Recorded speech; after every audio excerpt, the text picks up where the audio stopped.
प्रभु हमें ये सौभाग्य दिया है कि हम प्रभु के सामने आकर, उसकी हैकल में आकर, उसकी आज्ञा के अनुसार, जिस प्रकार हम जानते हैं कि 6 दिन अपने कामों को कर और 7वें दिन में हम प्रभु की हजूरी में आए और उस प्रभु के उपकारों का धन्यवाद करें। हैकल में जुड़ने का मतलब कि हम प्रभु की महान कामों को जो उसने हमारे जीवन में किया है। हम जानते हैं कि बहुत से लोग जीवित नहीं हैं, बहुत से लोग, कई लोग बीमारियों में हैं, उनके पास मौका नहीं है कि प्रभु की हैकल में आकर खुदा की हमदोसना करें। पर जब हमें परमेश्वर ये मौका दिया है, बेहद जरूरी बन जाता है कि हम उसके एक एक उपकारों का धन्यवाद करें कि प्रभु तू महान है। और उसी कारण हम समझ पाते हैं परमेश्वर की बुलाहट को। हम यहां पे बैठे हर एक व्यक्ति जानते हैं कि हम सबके जीवन में एक एक बुलाहट प्रभु ने दिया है, इसलिए बिना बुलाहट के हम सब यहां पर नहीं हैं। और ये बुलाहट जिसे परमेश्वर हमें देता है, और हर एक व्यक्ति के लिए जो उसकी योजनाएं हैं, किसी व्यक्ति को जब बुलाया जाता है तो कुछ योजनाएं या उसके जीवन में कुछ बातों को परमेश्वर जब करने वाला होता है, उसे हम सुनते हैं।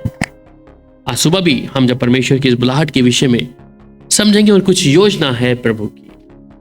बाइबल में जब मेरे साथ खोलेंगे 2 तीमुथियुस की किताब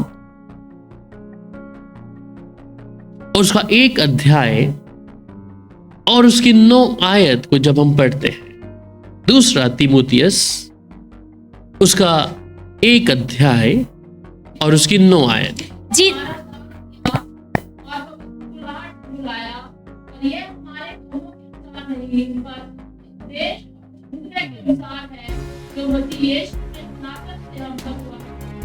जिसने हमारा उद्धार किया है और पवित्र बुलाहट से बुलाया है।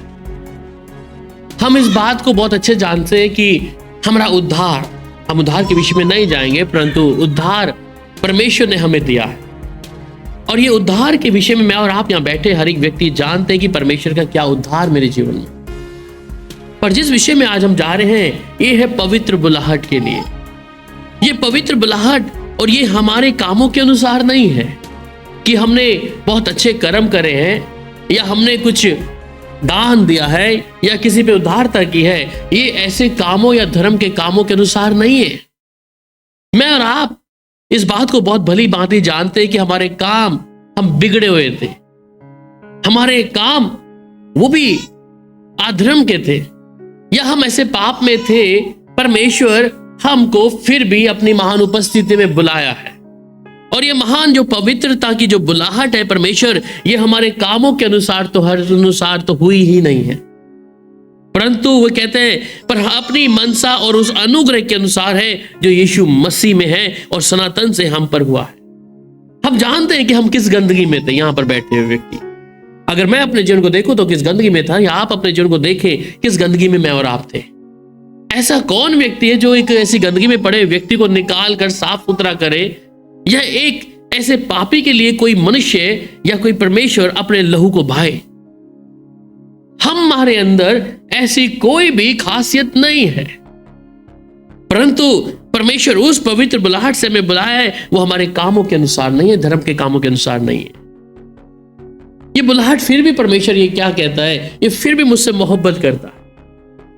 और ये बुलाहट को जब समझते हैं कि परमेश्वर, हम यहां पे बैठे हर एक जन हैं, और अगर मैं एक एक से पूछूं कि आपके जीवन में मकसद क्या है खुदा का, हो सकता है कि आपके पास अलग अलग चीजें होंगी, अनुभव अलग होंगे जो परमेश्वर ने आपको बताया होगा। इसलिए कोई भी व्यक्ति बिना बुलाहट के यहां पर नहीं है, या परमेश्वर की मौजूदगी में भी नहीं है। पर जब हम अपने कामों को देखते हैं, ऐसे तो हमें नजर ही नहीं आता कि कोई हमें बुलाए। फिर भी परमेश्वर की इस दया को जो वो हमसे करता है, हमसे मोहब्बत करता है। और रोमियो की पत्री 8 अध्याय और उसकी 17 आयत को जब आप पढ़ते हैं, और यदि संतान है तो वारिस भी, वरन परमेश्वर के वारिस और मसीह के संगी वारिस हैं, कि जब हम उसके साथ दुख उठाएं तो उसके साथ महिमा भी पाएं। So called according to his purpose। परमेश्वर की बुलाहट हमारे जीवन में क्या है कि वो परमेश्वर जिसने मुझे और आपको चुना है, उसने ये अधिकार मुझे दिया कि मैं संतान हूं उसकी और वारिस भी, वरन परमेश्वर के वारिस और मसीह के संगी वारिस, जबकि हम उसके साथ दुख उठाएं कि उसके साथ महिमा भी पाए। तो सबसे पहली बात, जो वारिस है, जो बेटा है, उसके लिए बुलाहट है। और ये उसके साथ दुख उठाना भी क्या है कि वो हमारे कामों के अनुसार नहीं है, हमारे धर्म के काम के अनुसार नहीं है, परंतु ये परमेश्वर की महान एक दया है। इसलिए इस करुणा को जो परमेश्वर की हम देखते हैं कि जो परमेश्वर मेरे लिए और आपके लिए निरंतर हर दिन उस करुणा के अनुसार जो मुझ पर और आप पर पहले किया है। और वहीं पर 29 आयत में जब पढ़ते हैं, वहां कहता है इसी में, क्योंकि जिन्हें उसने पहले से जान लिया है उन्हें पहले से ठहराया भी है कि उसके पुत्र के स्वरूप में हो, ताकि वे बहुत भाइयों में पहलौठा ठहरे। तो जिसने पहले से जान लिया है कि उसके पहले से भी ठहराया है, तो वो परमेश्वर की योजना जो है वो एक नई नहीं है कि हमारे पास कोई नई चीज होगी। है ये प्रारंभिक तौर से, आरंभ से परमेश्वर ने हमारे जीवन में रखा। और वो 30 आयत में फिर कहता है कि फिर जिन्हें उसने पहले से ठहराया है उन्हें बुलाया भी है, और जिन्हें बुलाया है उन्हें धर्मी भी ठहराया है, और जिन्हें धर्मी ठहराया है उन्हें महिमा भी दी है। तो अगर मुझे और आपको परमेश्वर ने पहले बुलाया है या ठहराया है, तो हमें पहले बुलाया भी है, और पहले बुलाया तो हमें धर्मी भी ठहराया है। इसलिए मेरे लिए और आपके लिए बेहद जरूरी बन जाता है ये बात को कि अगर मैं उसकी संतान हूं तो परमेश्वर ने मुझे बुलाहट से बुलाया, और पवित्र बुलाहट है। हम हर एक व्यक्ति जो यहां पर बैठे हैं परमेश्वर की योजना के मुताबिक बैठे, या हम जिस विश्वास में हैं परमेश्वर की योजना के मुताबिक है। और ये कोई नई चीज हम पे नहीं घटी है। वो कहता है जिन्हें उसने पहले से ठहराया है उन्हें पहले बुलाया भी है, और जिन्हें बुलाया तो उन्हें धर्मी भी ठहराया है, कि मैं और आप उसकी धार्मिकता में धर्मी बन जाएं। अब परमेश्वर का जो बुलाहट है वो हमारे लिए है, और कब से है आपको मालूम है? परमेश्वर की बुलाहट वहां लिखता है बाइबल में, आरंभ से है। The foundation of the world, इस संसार की उस नींव को धरने से पहले परमेश्वर ने मेरे को और आपको उस बुलाहट से बुलाया। वहीं पर मेरे साथ खोलेंगे इफिसियों की पत्री और उसका 1 अध्याय और उसकी 4 से लेकर 5 आयत तक। जैसे उसने हमें जगत की उत्पत्ति से पहले उसमें चुन लिया कि हम उसके निकट प्रेम में पवित्र और निर्दोष हों, और अपनी इच्छा के भले अप्रिय के अनुसार हमें अपने लिए पहले से ही ठहराया कि यीशु मसीह के द्वारा हम उसके लेखपन पुत्र हों। सो इस पहली बात को जाने, from the foundation of the world, कि परमेश्वर ने जगत की उत्पत्ति से पहले ही मुझे और आपको बुलाया है। हम कई बार सोचते हैं कि मैं फिलाने धर्म में पैदा हो गया, मैं फिलाने धर्म में हो गया और हमने फिर प्रभु को ग्रहण किया है। ऐसा नहीं है। परमेश्वर आपको उत्पत्ति से पहले जानता है, वो आरंभिक तौर से जानता है। हम जिधर पैदा हुए वो मायने नहीं रखता। मायने रखता है कि जब हमें सूझबूझ आती है और परमेश्वर अपने अनुग्रह के अनुसार हम पर अपनी दया को प्रकट करता है। इसलिए वो कहता है कि जैसे उसने हमें जगत की उत्पत्ति से पहले उसमें से चुन लिया है कि हम उसके निकट प्रेम में पवित्र और निर्दोष ठहरे। तो प्रारंभिक तौर से परमेश्वर की बुलाहट क्या है? मेरे और आपके लिए है। और जिस व्यक्ति को बुलाया जाता है तो उसके लिए कुछ पर्पस है, कुछ काम है, बिना बुलाहट के नहीं है। और फिर वो कहते हैं आगे, और अपनी इच्छा की सुमति के अनुसार हमें अपने लिए पहले से ठहराया है कि यीशु मसीह के द्वारा हम उसके लेपालक पुत्र हो जाए। तो बुलाहट पहले से परमेश्वर ने मुझ पर दया करी है, आप पे ऊपर दया करी है, ये आरंभिक तौर से प्रभु ने करके रखा। और ये यीशु मसीह के द्वारा मुझे और आपको लेपालक पुत्र होने का दर्जा मिला है। लेपालक पुत्र का मतलब जानते हैं क्या है? क्या कहते हैं हिंदी में? गोद लिया, अडॉप्शन है, कि परमेश्वर ने मुझे और आपको अडॉप्ट कर लिया, ले लिया, कि आज के बाद ये मेरा है, इसके ऊपर मेरा अधिकार है। इसके जीवन की हर एक बातों के लिए, इसके खान पीन से लेके, इसकी रक्षा से लेके हर एक चीजों में क्या है? परमेश्वर कहता है मेरा अधिकार है। तो इस अधिकार को जो परमेश्वर दिया है वो प्रारंभिक तौर से। और वहीं पर जब इफिसियों 2 अध्याय और उसकी 10 आयत पढ़ते हैं, क्योंकि हम उसके बनाए हुए हैं, और क्योंकि हम उसके बनाए हुए हैं मसीह यीशु में, हाँ, उन भले कामों के लिए सृजे गए हैं जिन्हें परमेश्वर ने पहले से हमारे करने के लिए तैयार किया अब इस है। बात को जान लें कि मैं और आप परमेश्वर के बनाए हुए हैं, और अगर बनाए हुए हैं तो यीशु मसीह जो हमें भले कामों के लिए सृजे गए हैं, जिन्हें परमेश्वर ने पहले से हमारे करने के लिए तैयार किया है। मुझे और आपको भले काम करने के लिए रखा है। हम लोग को सृजा गया है स्वरूप और समानता पे परमेश्वर के लिए, कि हम उस भले काम को कर सके जो परमेश्वर ने मेरे लिए और आपके लिए दिया, और उसके लिए हमें तैयार किया गया। और वहीं पर जब आप मत्ती की इंजील 25 अध्याय और उसकी 34 आयत पढ़ते हैं, तब राजा अपनी दाहिनी ओर वालों से कहेगा, हे मेरे पिता, धन्य लोगों, आओ उस राज्य के अधिकारी हो जाओ जो जगत के आदि से तुम्हारे लिए तैयार किया गया जी है। हाँ, अगर बुलाहट है तो मेरे लिए उस जगह को तैयार किया गया है। और तब राजा अपनी दाहिनी ओर वालों से कहेगा, मेरे पिता के धन्य लोगों, आओ उस राज्य के अधिकारी हो जाओ जो जगत के आदि से तुम्हारे लिए तैयार किया है। अगर मेरे जीवन में बुलाहट है परमेश्वर के लिए, तो उस बेहतरीन जगह के लिए परमेश्वर जगत के आदि से जो तुम्हारे लिए सृजा गया है, वो कहते हैं तुम्हारे लिए तैयार करके प्रभु ने रखा है। हम ऐसे वैसे लोग नहीं है, ध्यान दें इस बात को। शायद दुनिया के लोगों के सामने ऐसे नजर आते होंगे हम लोग कि ऐसा ही है, कोई रुड़े फिरे लोग नहीं है। परमेश्वर की खास निज भाग है जिन इस्राएलियों के परमेश्वर विषय में कहता है कि तुम मेरा निज धन हो, तुम मेरी निज प्रजा हो, तो परमेश्वर मेरे और आपके विषय में भी कहता है कि तुम मेरी निज संतान है, और मैंने तुझे नाम लेकर बुलाया है। ये बेहद जरूरी है कि आपके नाम को परमेश्वर जानता, और मेरा नाम अगर उसके जीवन की पुस्तिका में है, ये मेरे लिए फक्र की बात है। अगर वो खुदा मुझे जानता है तो मेरी हर एक चीजों को भी वो जानता है, चाहे वो मेरे भले के लिए है तो भी, या मेरे भले के लिए नहीं तो भी। इसलिए उस बुलाहट को मैं कभी भी हल्का नहीं जान सकता। वो मेरे को जानता है नाम लेकर, और वो हमें कहता है कि प्रारंभ से, जगत की उत्पत्ति से वो मेरे को और आपको जानता है। इसलिए मेरे विषय में इस बात को हमें अपने बारे में फक्र करना है कि मेरा आसमान का परमेश्वर जानता है। पिछले दिनों में हम इस पढ़ रहे थे 20 अध्याय को और उसके 19 अध्याय को, निर्गमन की किताब को, और देखिए कैसे परमेश्वर ने कहा कि मैं इस्राएलियों को क्या करूंगा, कि जो परमेश्वर इस्राएली लोगों को मिस्र से निकाल के लेके आया है, मैं उनके बड़े बड़े कामों को जो मैंने उनके विषय में करे हैं, अब मैं दिखाऊंगा उनको अपनी हजूरी उस सिनाई पर्वत के ऊपर। क्योंकि अब तक सिर्फ मूसा और हारून ही देख रहे हैं, पर इस समय जो प्रजा है, इस्राएल के लोग हैं, वो सिनाई पर्वत में परमेश्वर को देख रहे हैं, आग के समान, कि धुएं में दिखा, आग में दिखा परमेश्वर उनसे। और कहते हैं वो इस्राएल लोग क्या कह रहे हैं कि मूसा तू ही हमसे बात कर, परमेश्वर जो कह रहा है हम उसके सामने टिक नहीं पाएंगे, हम मर जाएंगे।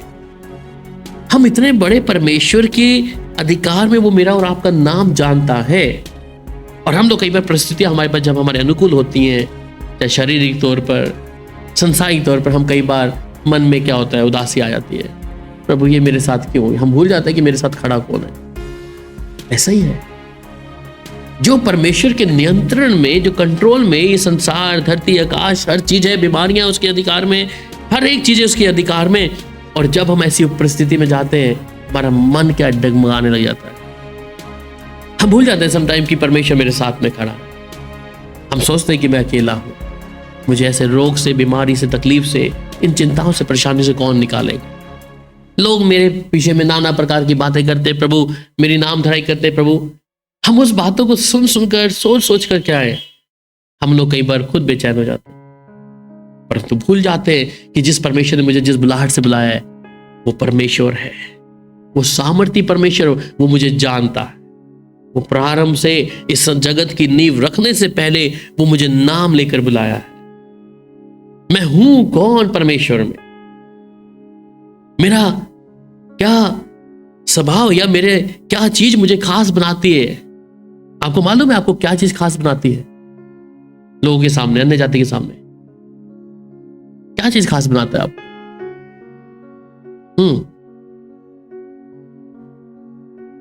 और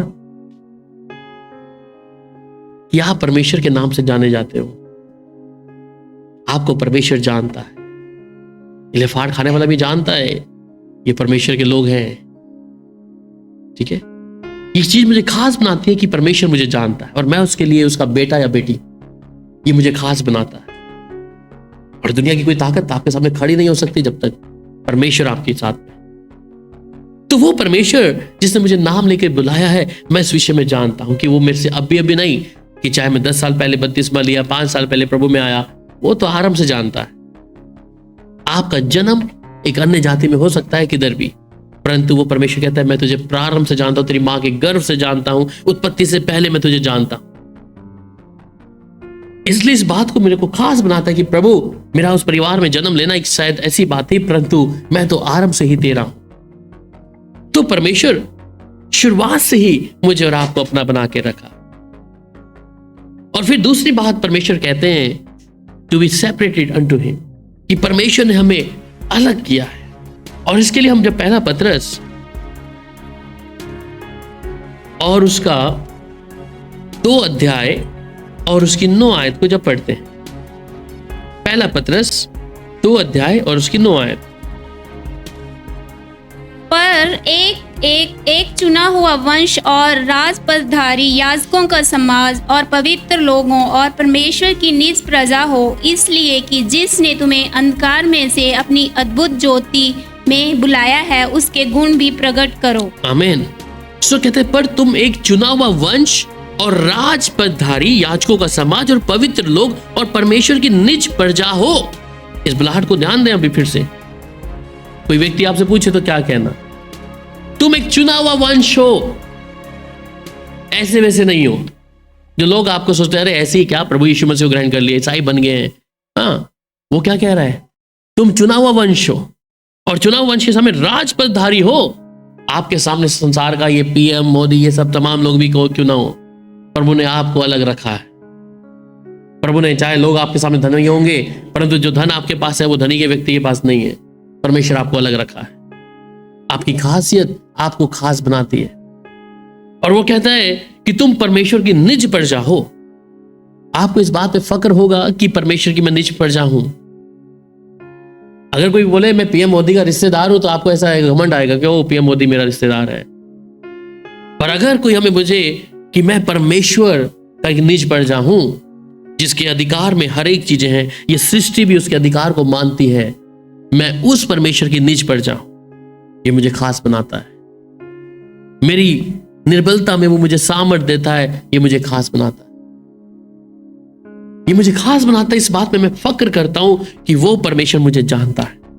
और वो कहता है कि इसलिए कि जिससे तुम्हें अंधकार में अपनी अद्भुत ज्योति में बुलाया है, उसके गुण तुम्हें प्रकट हो। अब उसका गुण क्या है? मेरे अंदर प्रकट होना है। मैं उस गुण को प्रकट करना है कि परमेश्वर ये चीजें मुझे खास बनाती है, और खास बनाती है तो उसने मुझे अलग भी किया है।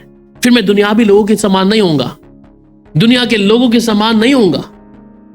मेरे चाल चलन में, मेरे स्वभाव में हर चीज अलग होगी, और लोग जान लेंगे कि तुम आप परमेश्वर यहोवा के ठहराते हो। ये चीजें मुझे जब खास बनाते हैं, मैं इसलिए प्रभु का धन्यवाद करता हूं। रोमियो की पत्री में ही 9 अध्याय उसकी 23 से 26 आयत जब पढ़ते हैं, रोमियो 9 अध्याय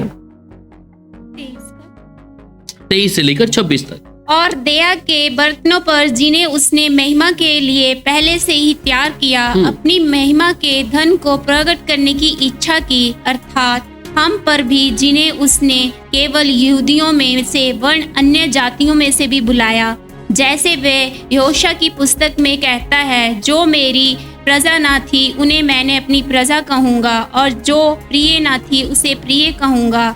और ऐसे ही होगा कि जिस जगह में उसने यह कहा गया था, तुम मेरी प्रजा नहीं हो, उसी जगह पर वे जीवित परमेश्वर की संतान कहलाएंगे। आमीन। सो कहते हैं, और दया के बर्तनों पर जिन्हें उसने महिमा के लिए पहले से तैयार किया है। इसलिए कलाम भी कहते हैं ना कि परमेश्वर ने मिट्टी के पात्रों में उसने अनमोल धन को डाल दिया।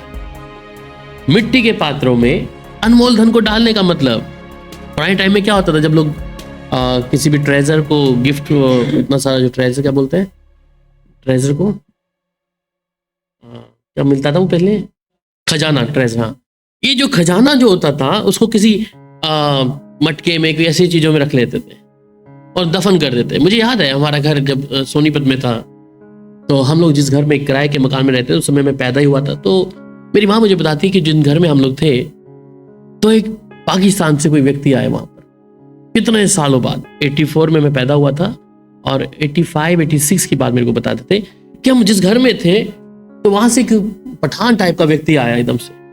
और ये पठान टाइप का जो व्यक्ति आया, उसे मालूम था, क्योंकि जब पाकिस्तान जब अलग हुआ तो ये लोग एक दीवार के अंदर क्या करके गए, खुद दफना के गए थे दीवार के अंदर। थोड़ा शांति रहेगा तो अच्छा रहेगा, बच्चे का शोर ना करे तो। सो वो लोग क्या किया कि जब आए तो दीवार के अंदर वो पठान, जिस घर में किराए के मकान जहां हम लोग रह रहे थे, उन्होंने सीधा आके दीवार को तोड़ा और उसके अंदर सोने की कील इतनी मोटी मोटी वो निकाल के वापस लेके चला गया। ये हमारी आंखों की बात है। सो कहने का मतलब है कि पुराने टाइम में जब लोग थे तो क्या करते, कुछ दफन कर देते ऐसा ऐसा करके, इसलिए उसकी कीमत, उसकी खासियत बन जाती है जब वो मिट्टी के पात्र के अंदर। हमारे अंदर भी देखिए कि हमारी कोई वैल्यू नहीं थी जब हम संसार में थे, प्रभु के अगेंस्ट में थे, उन संसार के लोगों में थे। पर जब परमेश्वर ने अपनी दया को हम पर किया तो ये चीज मुझे खास बना देती है। और जब वो पहचानते, अरे इनके काम तो पहले बुरे थे, ये शराब पीने वाले थे, दारू पीने वाले, सिगरेट पीने वाले थे, ये निंदा चुगली करने वाले थे, परंतु इस भाई के अंदर वो चीजें मैं नहीं देखता हूं। ये बातें मुझे खास बनाती है तब कि परमेश्वर ने अपने उस अनमोल धन को मेरे अंदर डाल दिया। ये मुझे खास बनाता है कि ये परमेश्वर की एक महान दया है। इसलिए कहा कि दया के बर्तनों पर जिन्हें उसने महिमा के लिए पहले तैयार किया था, वो मैं और आप थे, और अपनी महिमा के धन को प्रकट करने की इच्छा की, अर्थात हम पर जिन्हें उसने ना केवल यहूदियों में से वरन अन्य जातियों में से बुलाया है। तो यहूदियों में से नहीं पर अन्य जातियों में से मुझे और आपको बुलाया है। ये मुझे खास बना रहा। और वो कहता है कि जैसा वह तो होशू की पुस्तक में कहता है कि जो मेरी प्रजा ना थी उन्हें मैं अपनी प्रजा कहूंगा, और जो मेरा प्रिय ना था थी उसे प्रिय कहूंगा। हमारे काम क्या थे, हम उसके लिए प्रिय नहीं थे। इसलिए परमेश्वर के स्वभाव को देखे वो कैसे अन्य जातियों पे दया कर रहा है। सो जिसने उसको खोजा भी नहीं वो उसको खोजे लग गए।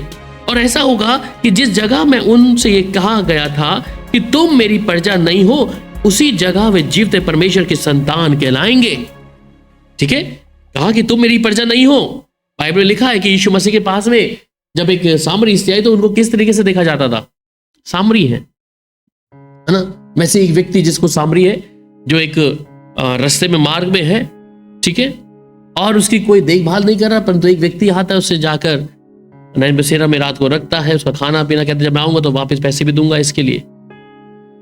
तो सामरी लोगों को अन्य जाति के समान, जैसे मुझे और आपके थी, यही वैल्यू थी कि हमें कोई पूछने वाला नहीं था, परंतु उसने कहा कि तुम मेरी प्रजा नहीं हो, उसी जगह वे जीवते परमेश्वर की संतान कहलाओगे। और आज हम परमेश्वर की संतान कहलाए जाते हैं। जहां हमें कोई पूछता नहीं था, वहां खुद परमेश्वर मेरे पर और आप पर दया किया है, सिर्फ यहूदियों पे नहीं। इसलिए हम प्रभु के इस धन्यवाद कर सकते हैं, प्रभु तूने मुझे बुलाया है, मुझे उस जगह से निकाल कर अपने अनमोल धन को रखा, इसलिए ये चीज मुझे खास बना रही है। मैं खास हूं प्रभु के लिए। और ये खास ये भी इसलिए कि जब आप नाना प्रकार की परीक्षा में, चिंताओं या समस्या में होते हैं, जब आप प्रभु के सामने अपने घुटने टेकते हैं और प्रभु से पुकारते हैं, परमेश्वर शीघ्रता से आपको उत्तर देता है, वो अपनी दया को करता है। तो ऐसा परमेश्वर, आपका एम्बुलेंस तो बाद में आएगा, आपका डॉक्टर बाद में आएगा, परंतु आपका परमेश्वर सबसे पहले आता है। आपकी जरूरतें जब आप ऐसी स्थिति में होते हैं तो परमेश्वर आपके लिए कहां से किधर से मदद करेगा आपको मालूम नहीं है। हमें याद है जब स्वीटी का जब 2021 में जब इसका सिजेरियन हुआ था और उसमें कुछ मिला भी नहीं, हालांकि हम लोग तो ऐसे ही बैठे थे ना घर में, मैं और ईशान घर पे अकेले, तो ये आई 2-3 बजे कहती कि डॉक्टर बोला कि ऑपरेशन करना है।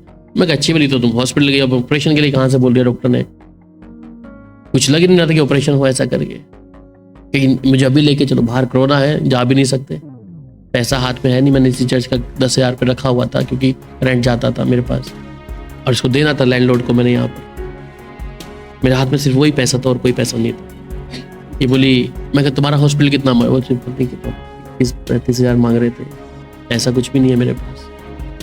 ये बोली नहीं उधर लेके चलो 6 सेक्टर में। मैं कहा वहाँ जाएंगे तो कोरोना वाले जितने लोग बैठे हैं, पुलिस वाले हमें पकड़ेंगे। उसमें पहली वेव थी वो ना, फर्स्ट वेव थी, और घर से उठा के ले आए। मैं कहा मेरे को भी अंदर कर देंगे और जा ही नहीं सकते। पहले तो यहाँ उन्होंने इतने सारी बॉर्डर बंद करके सारे, फिर जाते जाते मैं गाड़ी ऊपर फ्लाईओवर पे ले ली। मैं कहा देखी जाएगी। शान को विक्टर भाई के घर छोड़ दिया।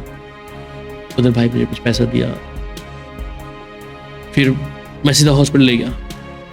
हॉस्पिटल जाके प्रभु कहाँ से पैसा मेरे को कर करके, मैंने पास जो 10,000 था मैंने वही उनको पहले इतना रख दो। मैं कभी 10,000 रख लो, बाद में करें। कहने का मतलब कि हमारे अकाउंट में बेशक पैसा नहीं है, हमारा परमेश्वर हमारे लिए सब कुछ पहले करा देता है। जरूरी नहीं है कि हमारे पास पैसा होगा तभी। और उस ऑपरेशन भी सक्सेस हो गया, अच्छे से हो गया, पैसा भी, और प्रभु ने दिया इधर उधर से सब कुछ करके। जिन लोगों ने मदद किया उनको मैंने बताया नहीं उस समय पर, प्रभु ने हम अभी कर रहे हैं, हम आपकी अभी कर रहे हैं। सो कहने का मतलब है कि परमेश्वर हमारे लिए हर जरूरत को पूरा कर देता है समय पे। ये मेरे लिए काफी है।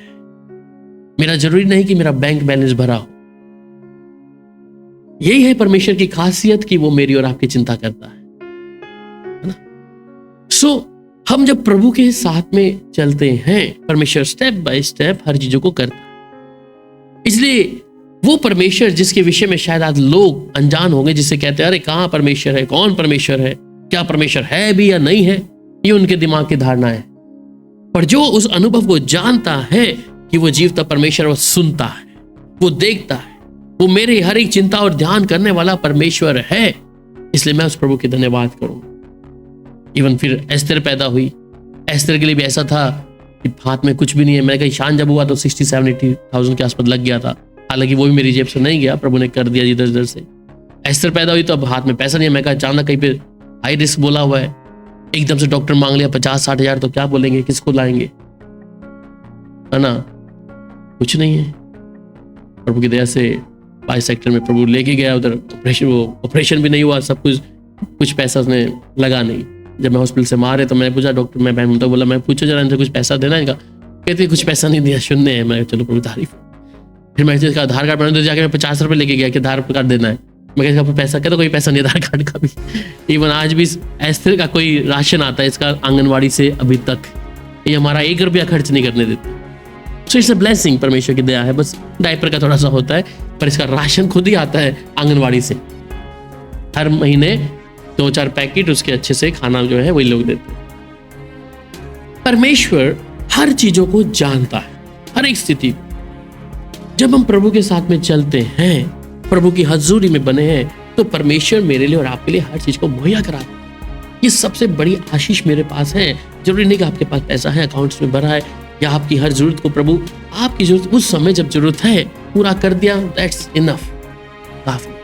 बाइबल में साफ तौर पर लिखा है कि प्रभु मुझे वही खाना दे जो मैं रख सकूं, खा सकूं, तो नहीं मेरे लिए काफी है। नहीं तो अगर इज़राइलियों की तरह हम लोग इकट्ठा कर करके रखेंगे तो उसमें हमेशा कीड़े लग जाएंगे। परमेश्वर बोला साफ तौर पे ये तुम्हारे लिए है, बस इसे रोज खाओ। प्रभु की दया से प्रभु ने संभाला हुआ। तो ये चीजें जो हैं ये हमें खास बनाते हैं। जब हम प्रभु के साथ में चलते हैं, उसकी आज्ञा में रहते हैं। हम अन्य जाति थे, प्रभु ने हम पर अपनी दया को किया है, उसने महान कृपा करी है, और वो परमेश्वर फुलफिल करता है हर एक हमारी योजनाओं को। वहां पर 2 तीमुथियुस और उसका 1 अध्याय और 8 से 9 आयत। 2 तीमुथियुस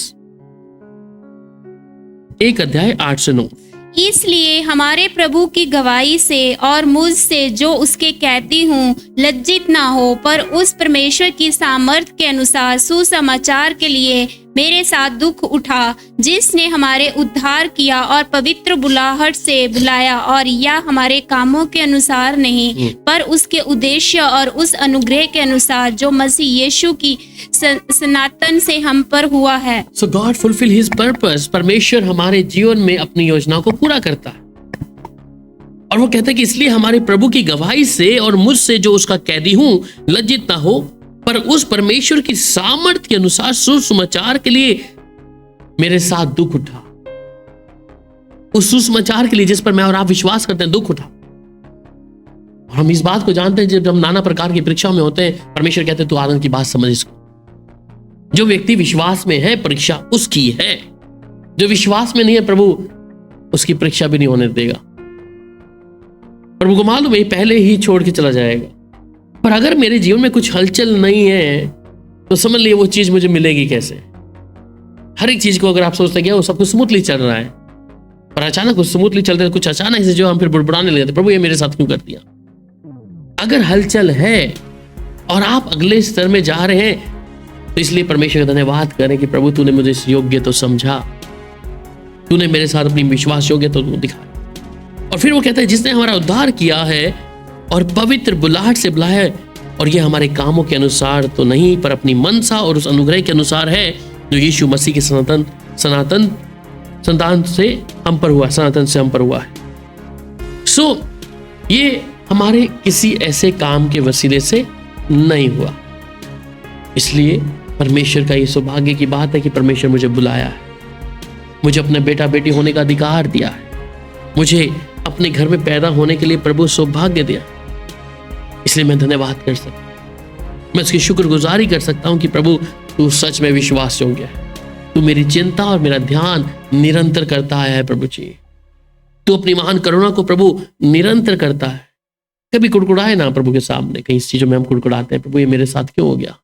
मैं प्रभु तुझसे ज्यादा प्रार्थना करती हूँ ये मेरे साथ ऐसा क्यों हो गया।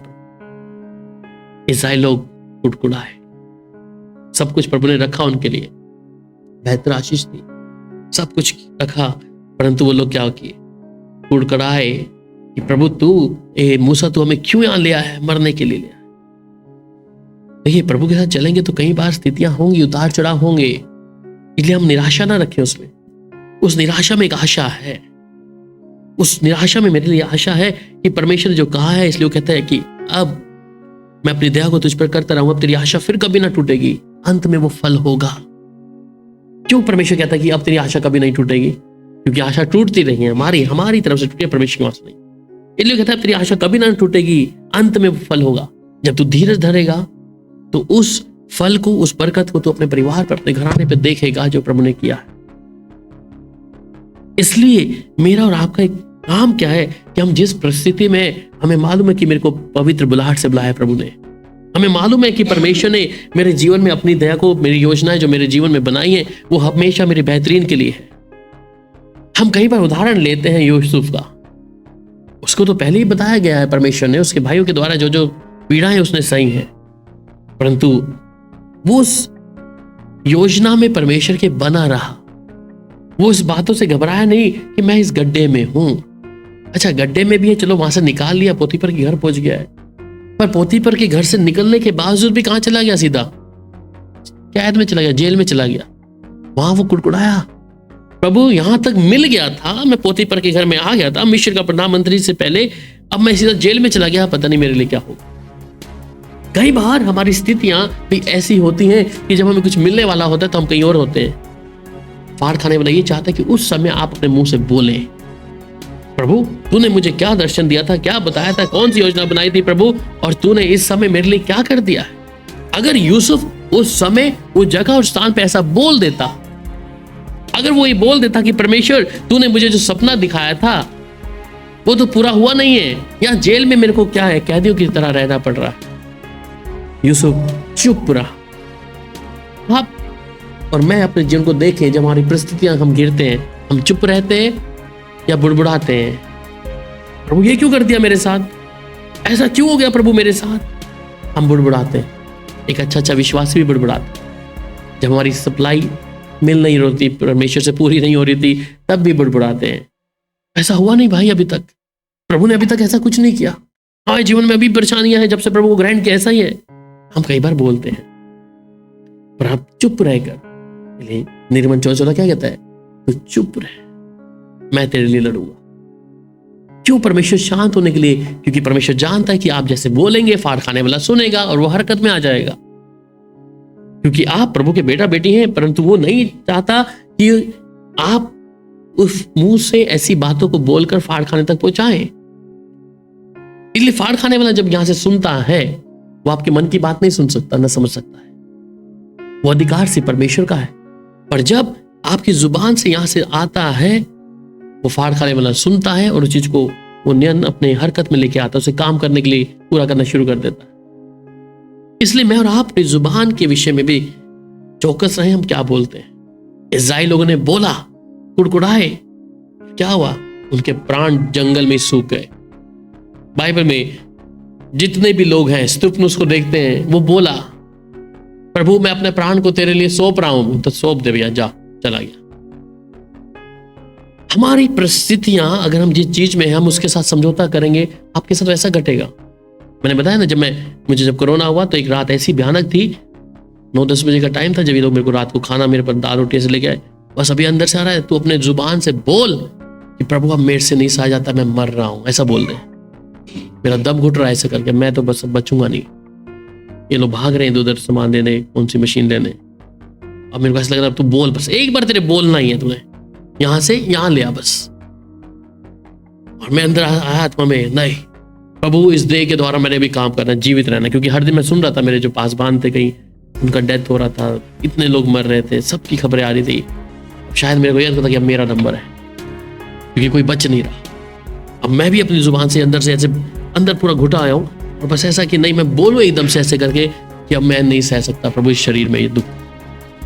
उसी समय प्रभु से बात किया, प्रभु तेरी आवाज है किसी दुष्ट की आवाज, डांटा यीशु के नाम से उसे कि मैं इसी समय दूर करता हूँ अगर ऐसा मन में मेरे विचार। तो कई बार फाड़ खाने वाला उकसाता है हमको कि हम उस बातों को मुंह से बोल दें एकदम से, और जैसे आप बोल दिया आप फंस गए। इसलिए मुझे अपने शब्दों की नीति, मैं कहता ही तो अपने शब्दों की चौकसी कर। तू क्या बोलता है, अपने बच्चों के लिए, अपने परिवार के लिए, अपनी सेहत के लिए। मेरे जीवन में एक प्रैक्टिकल वर्क है जो मेरे माँ बाप के जीवन में मेरी माँ हमेशा बोली, अब मैं तो बस मर जाना है, चली गई, ज़्यादा समय नहीं ले। फिर जब मम्मी गई तो पापा का भी समय आ गया, उन्होंने बोला मैं भी नहीं जीना चाहता, मैं भी मरना चाहता हूँ, खत्म। बाइबल में ऐसा नहीं लिखा कि जिस जुबान से हम जो बोलेंगे वैसा हो जाएगा। मैं अगर परमेश्वर का जन हूं या मैं परमेश्वर की बुलाहट से बुलाया हूं, तो मैं इस बात को क्या है उस प्रभु के सामने रखूं, अपनी जुबान से उतावली से ना कहूं। मैं अपनी खासियत को समझूं कि मेरा परमेश्वर, और इस बात को ध्यान दे कभी नेगेटिव जो चीजें हैं वो परमेश्वर की ओर से आ नहीं सकती, ये चिंता परमेश्वर की ओर से आ ही नहीं सकती। फाड़ खाने वाले ने कहा कि आप फंसे, आप बोले, ठीक है। फिर अगली बात में आता है जब रोमियो 1 अध्याय उसकी 1 आयत में, और वहां पर और कॉल ऑन अर्थ, परमेश्वर ने धरती से हमें अलग किया है। पढ़िएगा रोमियो 1:1।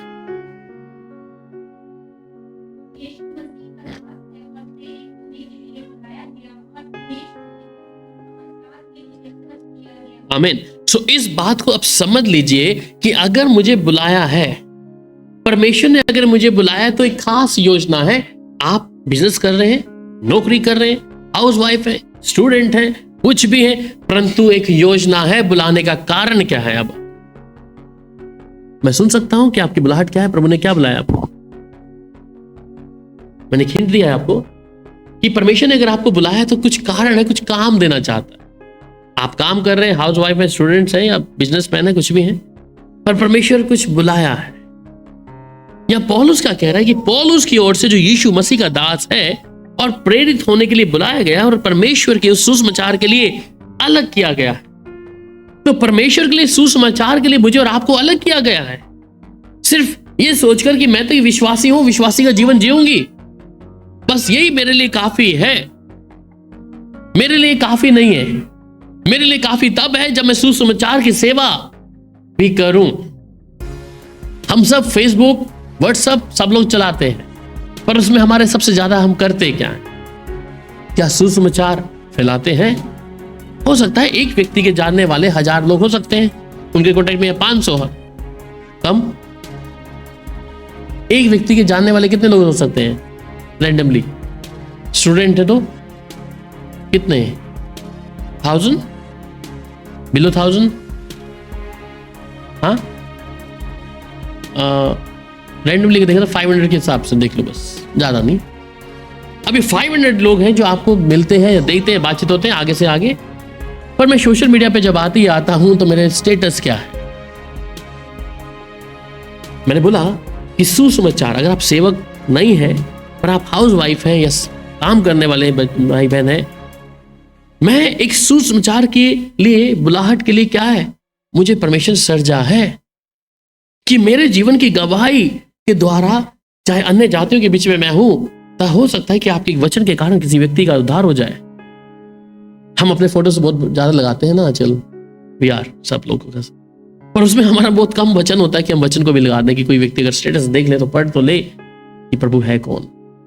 ऐसे लोग जो आपके इर्द गिर्द हैं, हो सकता है कि उनके मन में विचार आ जाए, अरे क्या तुम प्रभु यीशु मसीह को मानती हो, हमें भी थोड़ा बताइए। और मैं जानता हूं कि अन्य जाति सबसे ज्यादा ये कहते हैं कि हाँ यीशु के पास ले जाओ चर्च में, ये तांत्रिक तुंत्रिक तो कुछ कर नहीं सकते, यीशु मसीह से प्रार्थना करेंगे तो तंत्र विद्या सब दुष्ट आत्मा निकल जाएंगी। और ऐसा है। सो पौलुस इस बात को जानता है कि मेरे को कहते हैं जिस प्रेरित होने के लिए मुझे बुलाया है कि मैं परमेश्वर के सुसमाचार के लिए अलग किया गया हूं, मैं काम कर रहा हूं, तो परमेश्वर मुझे अलग किया है कि मेरे जीवन की गवाही लोगों तक चली जाए। परमेश्वर का वचन कहीं ना कहीं किसी के जीवन में काम हो जाएगा। मैं कई बार इस गवाही को देता हूं कि एक बार मैं जब यहाँ से ऑटो में जा रहा था तो एक व्यक्ति था और मेरे पास ट्रैक्स से काफी सारे, और वो व्यक्ति को मैंने भी ऐसे दिया परमेश्वर को जाने कैसे जाने, ऐसे एक ट्रैक्स था मेरे पास। उस लड़के को जब दिया 34 चंडीगढ़ में जब हम लोग रास्ते में थे, ये लड़के को जब दिया तो थोड़ा सा किया परमेश्वर कैसे जानूं, मैंने सोचा यार थोड़ी देर पढ़ता रहा। पढ़ने के बाद में कहता है भैया आपको मालूम है मैं कहाँ जा रहा था?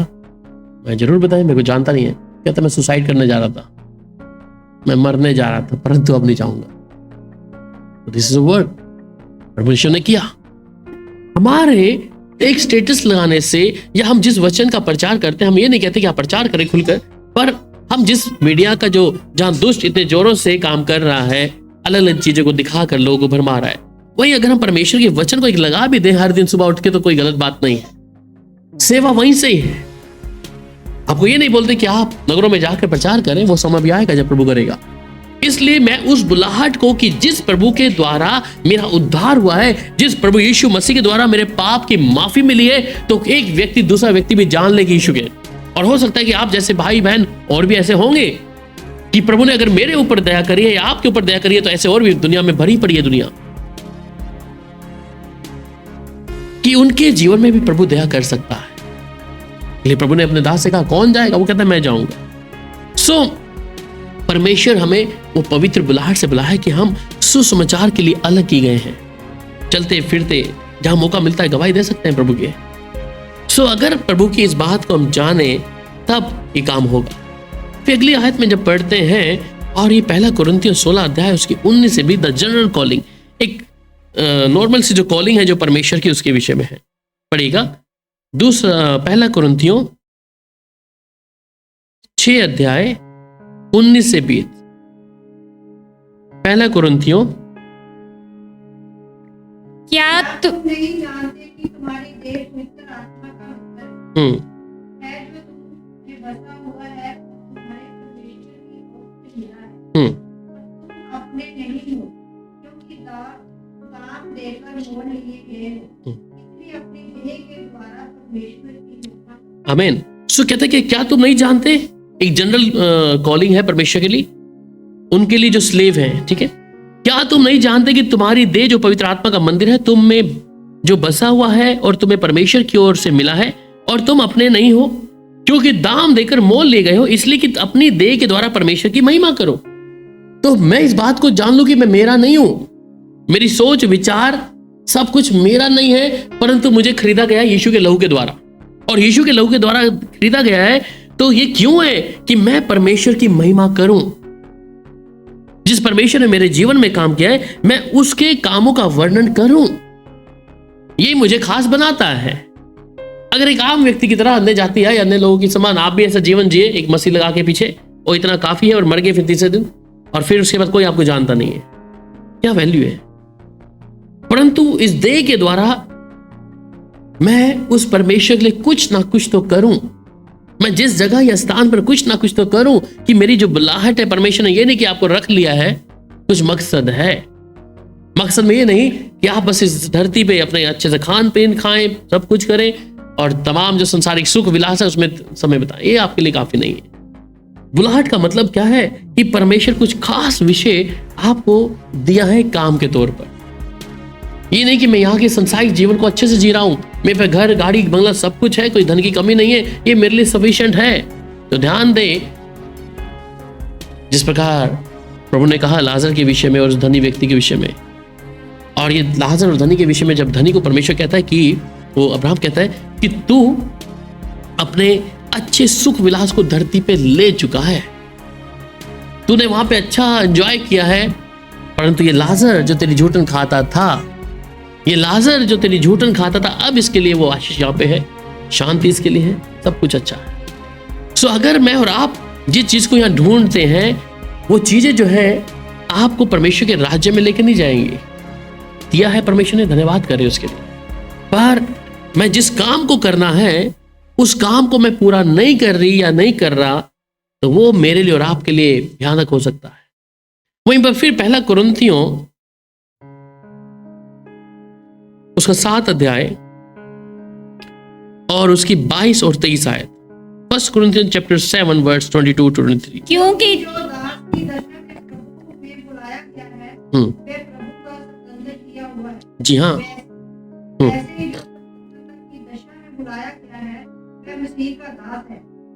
तुम दास लेकर मोल लिए गए हो, मनुष्यों के दास ना बनो। आमीन जी। हे भाइयों, जो कोई जिस दशा में बुलाया गया है वह उसी में परमेश्वर के साथ है। बस ठीक है। सो ये 22 आयत में क्या कह रहा है? क्योंकि जो दास की दशा में प्रभु में बुलाया गया है वह प्रभु का स्वतंत्र किया हुआ है। अब हम दास के तरीके से आए परंतु स्वतंत्र है, ठीक है। और वहां आगे कहता है कि वैसे ही जो स्वतंत्रता की दशा में बुलाया गया है वह मसीह का दास है। तुम दाम देकर मोल ले गए हो, मनुष्य के दास ना बनो। हे भाइयों, जो कोई जिस दशा में बुलाया गया है वह उसी परमेश्वर के साथ में रहे। सो मनुष्य के दास नहीं है कि हमें क्या रखा है, किधर रखा है, हम परमेश्वर के दास हैं। परंतु जिस चीज को ध्यान रखना है वो खास है कि तुम दाम देकर मोल लिए गए हो और जिस चीज को खरीद लिया जाता है वो उसका दास है, ठीक है। सो अब मैं और आप जब परमेश्वर, परंतु हमें दास करके बुलाया गया है, परंतु कहता है फिर भी तुम स्वतंत्र हो। तो मुझे और आपको जो परमेश्वर ने खरीदा है, तो मेरी इस बुलाहट को मैं याद रखूं कि प्रभु ने मुझको अपनी दया करके बुलाया है, तो मैं उसकी अधीनता में बना रहूं, मैं उसके साथ चलता रहूं, ठीक है। आगे फिर एक आयत और पढ़ेंगे जहां पर निर्गमन की किताब उसका 21 अध्याय उसकी 5 आयत और व्यवस्था विवरण 15 अध्याय 16 और 17। परंतु यदि वह दास दृढ़ता से कहे, मैं अपने स्वामी और अपनी पत्नी और बालकों से प्रेम रखता हूँ, इसलिए मैं स्वतंत्र होकर नहीं जाऊंगा। बस ठीक है। 21 में कहा, परंतु यदि वह दास दृढ़ता से कहे कि मैं अपनी स्वामी और अपनी पत्नी और बालकों से प्रेम रखता हूं, इसलिए मैं स्वतंत्र होकर ना चला जाऊंगा, ठीक है।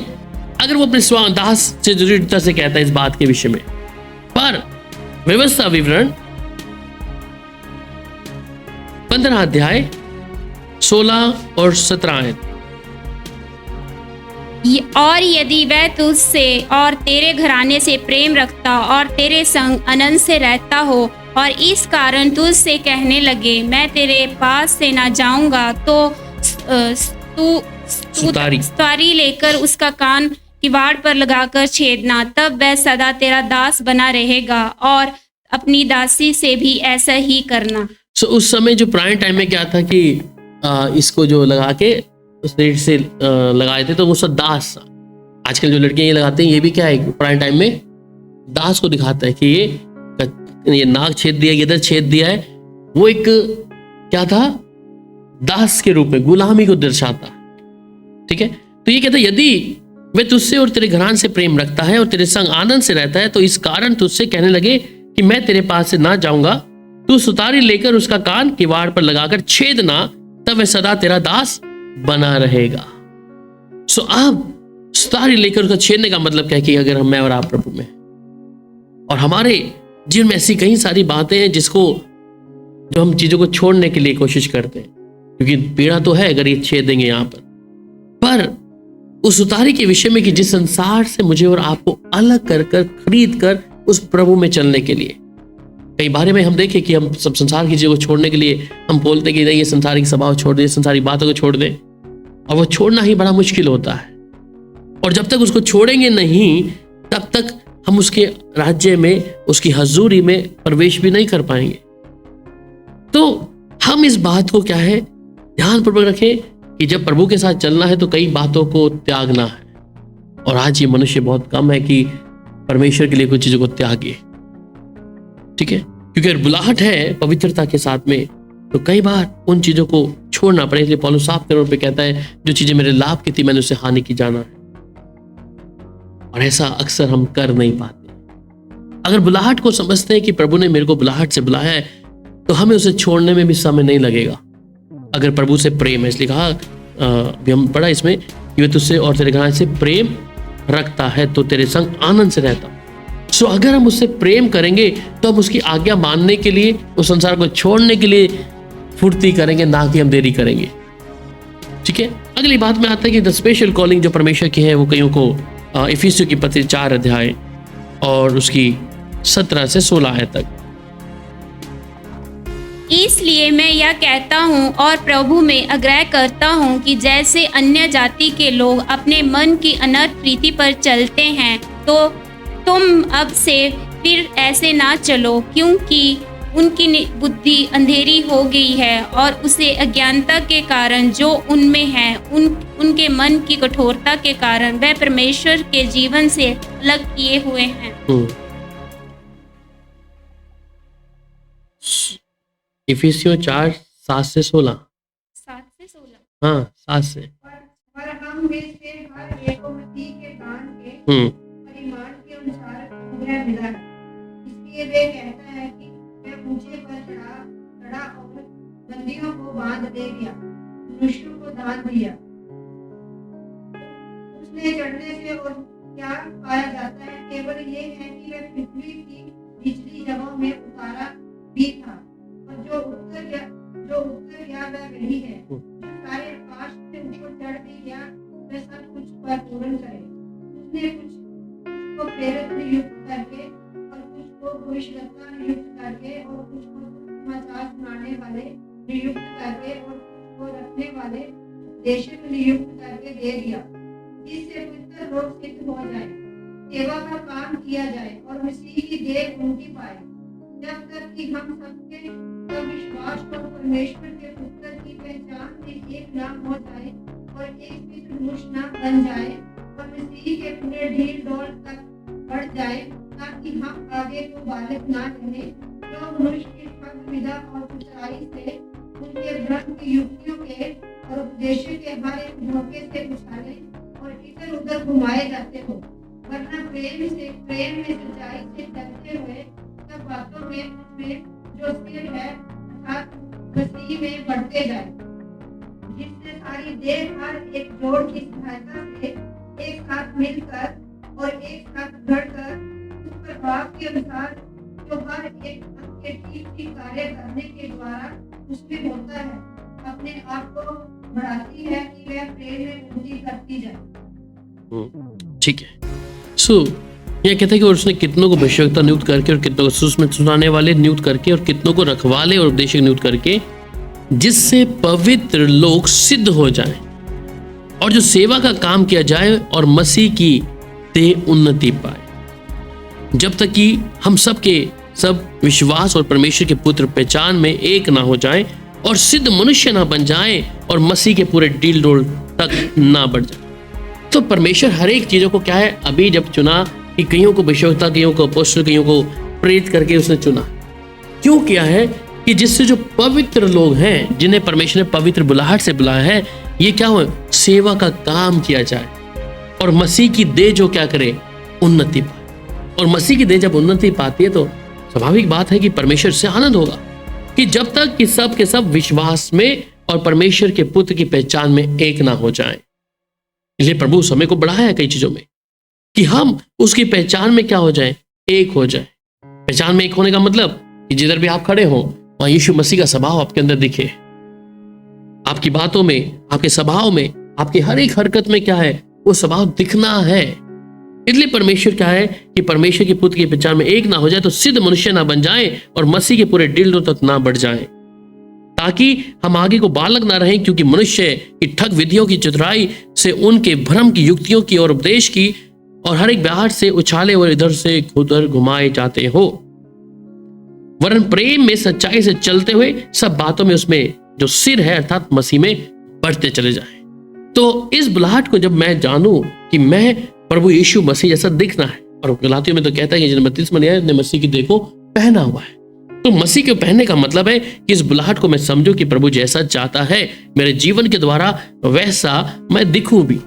मैं संसारिक स्वभाव के अनुसार मेरा स्वभाव नहीं होना, संसारिक बातों के अनुसार मेरा जवाब जैसे संसार के लोग देते हैं वैसा ना दूं, परंतु मेरे बोल चाल में, हर एक चीजों में मेरे पहनावे में, हर चीज में क्या है, परमेश्वर की वो चीजें दिखने पाए। अगली बात जो लिखता है बाइबल में, पर्टिकुलर कई चीजों की पर्टिकुलर कॉलिंग है परमेश्वर की, और यहाँ पे हम पढ़ते हैं इसको रोमियो की पत्री 11 अध्याय उसकी 13 आयत को। महान व्यक्तियों से ये बातें करता हूँ, जबकि मैं अन्यजातियों के लिए प्रेरित हूँ, तो मैं अपनी सेवा की बढ़ाई करता हूँ, ताकि किसी रीति से मैं अपने में जलन उत्पन्न करवाकर उसमें से कई एक का उद्धार करूँ। बस, थैंक यू सर। सो कहते हैं मैं अन्य जातियों में ये बातें कहता हूँ, जबकि मैं अन्य जातियों के लिए प्रेरित हूँ, तो मैं अपनी सेवा की बढ़ाई करता हूँ, ताकि किसी रीति से मैं अपने कुटुंबियों से जलन करवाकर उनमें से कोई एक का उद्धार कराऊं। सो सेपरेटेड अनटू द गॉस्पेल, परमेश्वर के कामों के लिए, परमेश्वर के उस वचन के लिए हमें कई बार अलग किया है। कई बार लोग कहते हैं ये बड़ा कट्टर है वचन मानने में, ये लोग, है ना। हालांकि कट्टरता नहीं है, हम वचन को वचन के मुताबिक लेके चल, कि जैसा वचन कहता है हम वैसा ही मानेंगे। और बहुत से पासबान या बहुत से विश्वासी लोग हैं वैसा वचन सुनने की कोशिश करते हैं जैसा उनको चाहिए, या फिर जो उनको मन भावने वाला होना चाहिए, जो उनको मन भावने वाला कि जो अच्छा लगता है वही सुनने की प्रतीक्षा करते हैं कलीसिया में बैठ कर कि वही वचन आए, ठीक है। पर अगर आप सही मायने में वचन के साथ चलने वाले व्यक्ति हैं और प्रभु की हजूरी में चलने वाले, निरंतर प्रभु का भय मानने वाले लोग हैं, तो जो वचन है उसे वचन के ही रहने देंगे, उसमें मिलावट नहीं करने देंगे।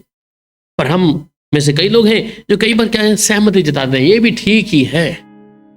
कि ठीक ही कहने का मतलब क्या है, आप उनके गुनाह में, उन्होंने परमेश्वर के वचन को वचन नहीं रहने दिया, उसमें सहमति जताई है। और सहमति जताने का मतलब है परमेश्वर के साथ अलगाव, परमेश्वर के साथ में हमने नाराजगी कर दिया, कि परमेश्वर को रीस दिला दिया हमने।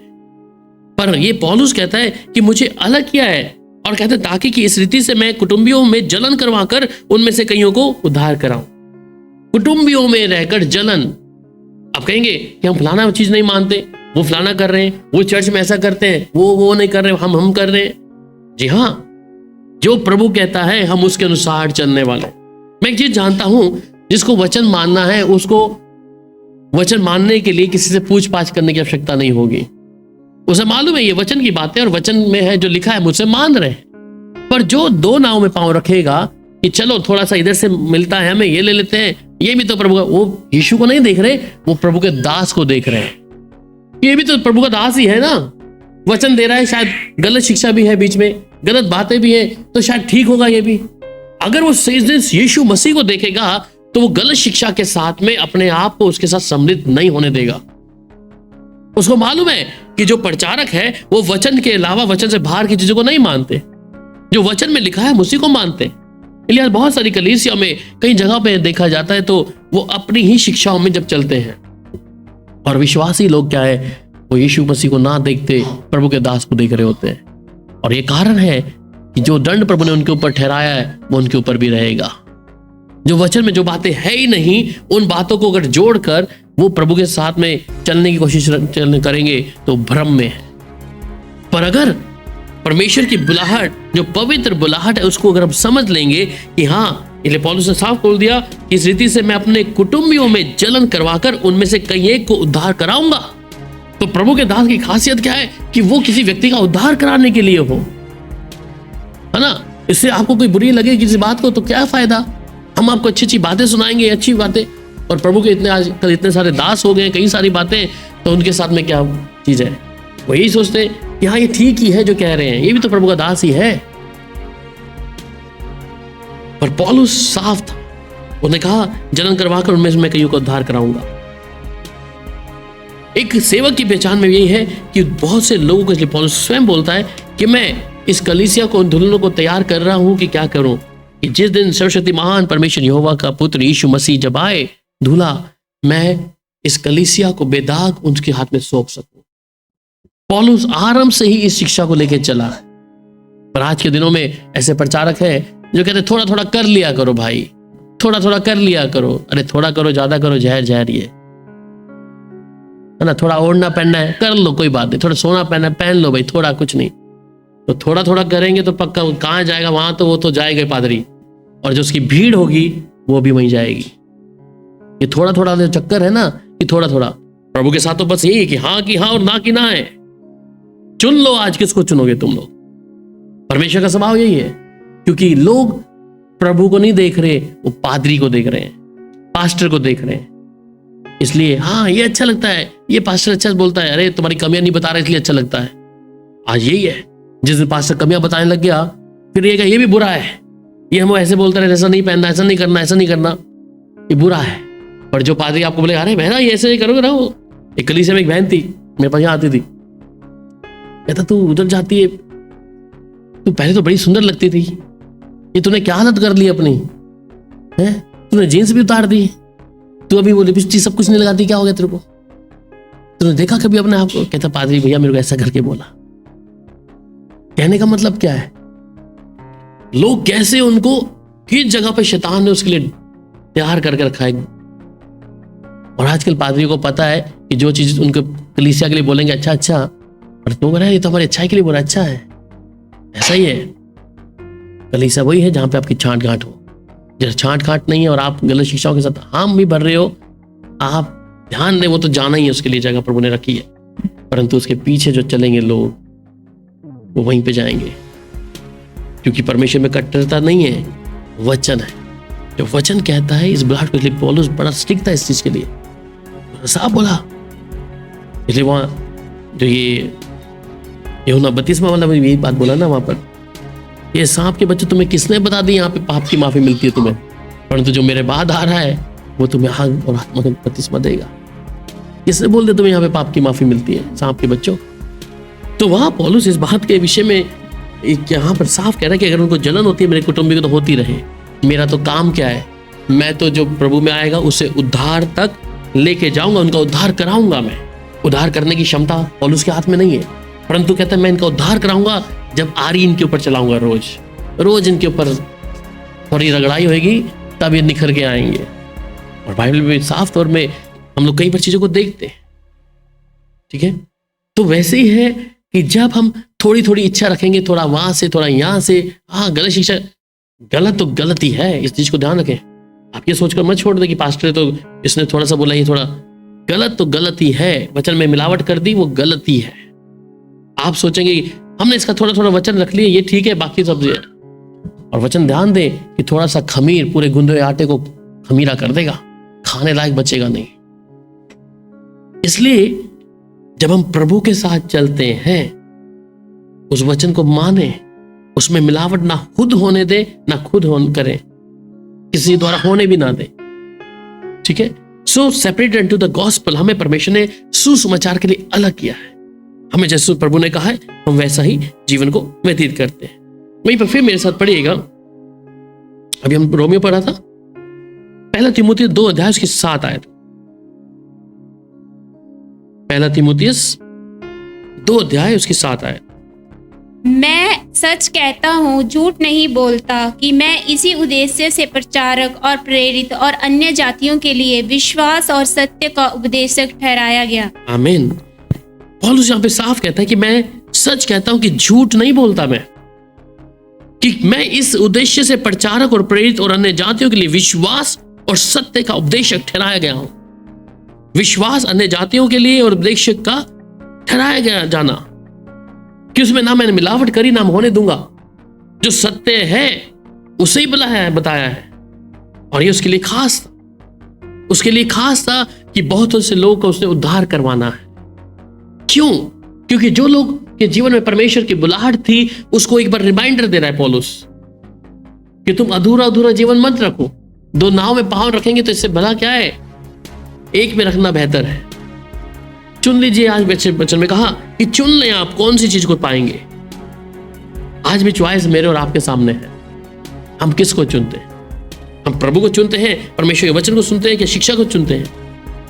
पर जिसने वचन में मिलावटी बात कर दी है, तो पौलुस इस बात को कहता है कि मैं झूठ नहीं बोलता, कि मैं उसी उद्देश्य से प्रचारक और प्रेरित और अन्य जातियों के लिए विश्वास और सत्य का उपदेशक ठहराया गया। मैं इस सत्य को छोड़कर मैं लोगों को लुभावनी बातों की ओर ध्यान नहीं लेके जाना चाहता। और फिर वो पहला कुरिन्थियों 12 अध्याय उसकी 4 से 11 आयत भी पढ़ दीजिएगा। पहला कुरिन्थियों 12 अध्याय 4 से लेके 11। वरदान कई प्रकार के हैं परंतु आत्मा एक ही है, और सेवा भी कई प्रकार की है परंतु प्रभु एक ही है, और प्रभावशाली कार्य कई प्रकार के हैं परंतु परमेश्वर एक ही है, जो सब में हर प्रकार का प्रभाव उत्पन्न करता है, किंतु सब के लाभ पहुंचाने के लिए हर एक आत्मा का प्रकाश दिया जाता है। क्योंकि एक तो आत्मा के द्वारा बुद्धि की बातें दी जाती हैं और दूसरे को उसी आत्मा के अनुसार ज्ञान की बातें, किसी को उसी आत्मा से विश्वास और किसी को उसी आत्मा से चंगा करने का वरदान दिया जाता है, फिर किसी को सामर्थ्य के काम करने की शक्ति, और किसी को भविष्यवाणी करने की, और किसी को आत्माओं की परख, और किसी को अनेक प्रकार की भाषाएं, और किसी को भाषाओं का अर्थ बताना। परंतु ये सब प्रभावशाली कार्य वही एक आत्मा कराता है, और जिसे जो चाहता है वह बांट देता है। सो आत्मा तो एक ही है, ठीक है, आत्मा एक ही है, परंतु क्या कह रहा है, क्योंकि एक को आत्मा के द्वारा बुद्धि की बातें दी जाती हैं और दूसरे को उसी आत्मा के अनुसार ज्ञान की बातें दी जाती हैं। तो इसका मतलब सबके पास आत्मा तो एक ही है, पर जो प्रकाशन है वो अलग अलग है ना। अभी कई लोग बोलते हैं क्या पवित्र आत्मा, जो लोग आधे कपड़े पहन के जो प्रचार करती हैं लेडीज या उनके बच्चे देखते हैं, क्या प्रभु ने इनको नहीं बताया, बाइबल इनके पास नहीं है? बोलते हैं ना हम लोग, क्योंकि जब मेरे पास लोग आते थे तो बोलते क्या वो फलाने को, वो भी तो ऐसे कपड़े पहनते हैं, क्या प्रभु ने उनको नहीं बताया ऐसा करके, ऐसा ओढ़ना पहनना करते हैं, क्या प्रभु उनको नहीं बताया? ये नहीं बताया, पवित्र आत्मा इसलिए नहीं बैठा, वो तो बाइबल में लिखा है, वो तो आपको खुद समझना पड़ेगा। इसलिए उसने कहा क्योंकि एक ही आत्मा के द्वारा बुद्धि की बातें दी जाती हैं और दूसरे को उसी आत्मा के अनुसार ज्ञान की बातें दी जाती हैं।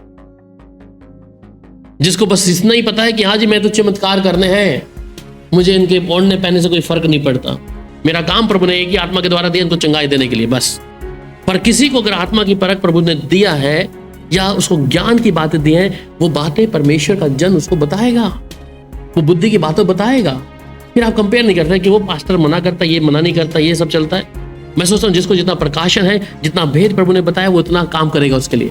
पर जिसने सेवा को इसलिए रखा है कि हाँ किसी के बारे में कुछ बोले ना, मुंह पे चेन बंद करके रहे, और मुझे तो इनके धन से मतलब है, ये कहीं पे भी जाए, नगर में जाए, मुझे कोई फर्क नहीं पड़ता। दशमांश 10 तारीख से पहले मेरे पास आ जाना चाहिए, भेंट हमारे गले में इस समय तो पहले आ जाना चाहिए। मुझे तुम्हारे आत्मा से कोई परवाह नहीं है भैया, तुम जिधर मर्जी जाओ, ऐश करो, खाओ पियो, कोई मना नहीं। हाँ, कैसा कपड़ा पहनो, कैसा नहीं भी पहनोगे कोई नहीं, जीन्स पहनो, कैसा पहनो, कुछ भी कोई परवाह नहीं। उसी व्यक्ति को कोई भी इससे लेना देना नहीं है। पर पौलुस इस बात के लिए अज्ञात, इतना समझदार है, कहता है मैं इनका उद्धार करके रहूंगा, करवा के रहूंगा इनका उद्धार। मेरे कुटुंबियों में अगर जलन भी हो जाए मेरे विषय में, तो मैं इनके उद्धार को, प्रभु का आत्मा जब परमेश्वर, जब धूला खुद बादलों पे आएगा, मैं इन्हें बेदाग परमेश्वर के हाथों में सौंपूंगा। क्योंकि इनके जीवन में परमेश्वर की बुलाहट है, आपके जीवन में परमेश्वर की बुलाहट है। मैं उस बुलाहट को क्या कर रहा हूं? अगर मैं सिर्फ आपके धन तक सीमित रख दिया, मैं परमेश्वर की बुलाहट को आपके जीवन से खत्म कर रहा हूं। ध्यान देना इस चीज को। अगर मैं आपके जीवन में, प्रभु ने कहा मैं तो तुम्हें आराम से चुना है, जगत से पहले परमेश्वर ने आपको मेरे को चुना है, और मैं सिर्फ कुछ नोट के लिए या अपने मुंह पे चुप्पी लगाकर बैठूंगा, तो आपकी बुलाहट को मैं खत्म कर रहा हूं। फिर आप परमेश्वर के राज्य में नहीं जा सकते, क्योंकि मैंने तो जगह मालूम है, क्योंकि मैंने आपको गलत चीजों को बता रही, आपकी कमी नहीं बताई, और मैं तो जाना ही है नरक में, परंतु आप भी मेरे साथ ही जाएंगे। फिर रहना अपने पास्टर के साथ में जो गलत शिक्षाओं में। पर पौलुस ऐसा नहीं है। पौलुस कहता है मुझे जलन है मेरे कुटुंबियों में, मेरे लोगों में, कि ये परमेश्वर के सुसमाचार में ना बढ़ाए ना घटाए, ये परमेश्वर के वचन को माने। अगर कमी बता रहा है परमेश्वर दास, उसे माने, स्वीकार करें कि हाँ ये मुझे नहीं करना, वचन के अनुसार है। किसी के ओढ़ने पहनने से मुझे क्या फर्क है भैया, किसी को फर्क नहीं पड़ता। आपके पास पैसा है, कर सकते हैं जो पहनना है, जिधर जा सकते हैं, घूम फिर सकते हैं, कोई फर्क नहीं पड़ता। परंतु अगर उद्धार के विषय में आई बात, तो परमेश्वर का दास, अगर प्रभु ने चुना है, वो बोलेगा, आरी चलाएगा। वो आपकी अलग बात है। फिर वही बात आएगी पहले वाली, कि संसार से अलग करना। जब तक आप संसार से कनेक्ट नहीं, डिस्कनेक्ट नहीं होंगे, तब तक आप परमेश्वर के राज्य में भी नहीं जा सकते। धनी व्यक्ति को बोला छोड़ दे अपना सब कुछ, वो कहता है मुंह लटका के वापिस चला गया, बोला कि धन अपना उनको कंगालों को दे दे, चला गया। मैं नहीं छोड़ सकता, मेरे लिए बड़ा मुश्किल है। मैं किस बुलाहट की बात कर रहा हूं? उस शुरुआती बुलाहट की। अगर परमेश्वर ने मेरे को बुलाहट दी है, उस बुलाहट में बने रहना। जो बुलाहट के साथ बने रहे तो सेपरेट फ्रॉम द वर्ल्ड, उस संसार से अलग होना है, अपने ऐसे लोगों से अलग होना है, ऐसी गलत शिक्षाओं से अलग होना है जो 50-50 वाला है। परमेश्वर का वचन तो साफ है, छोड़ो इसी समय, चुन लो एक चीज को। ये नहीं कि थोड़ा थोड़ा करते रहो, बहन कुछ नहीं फर्क पड़ता। एक पास्टर का सुन रहा वचन तो उसने डाला ऐसा वाला कि हाँ हमें ओढ़ना पहनना नहीं है, सोना नहीं है, आगे क्वेश्चन मार्क लगा दिया। क्वेश्चन मार्क लगा के क्या कहता है कि थोड़ा थोड़ा कर लेना चाहिए। मैं भी खुद एक चेन डालता हूं अंदर, मैं भी चेन डालता हूं। तो मैं उसको फिर इतना मैसेज लिखा मैंने, भैया तुम ये थोड़ा थोड़े के चक्कर में जहर तो जहर है, थोड़ा दो या ज्यादा दो, व्यक्ति मरेगा, व्यक्ति मर जाएगा। उसको थोड़ा खिला दो या ज्यादा खिला दो, मरेगा पक्का। तुम साफ तौर पे क्यों नहीं बोलते कि परमेश्वर का वचन हमें इजाजत नहीं देता है चीज की? तो आजकल प्रचारक क्या है, मन भावने वाली चीजें, और लोग उसको पसंद करते हैं। बहुत से फॉलोअर्स उनको पसंद करते हैं कि उनकी कमी नहीं बताता कोई, क्योंकि जितने कमी बताने लग गए तो कलीसिया खाली है।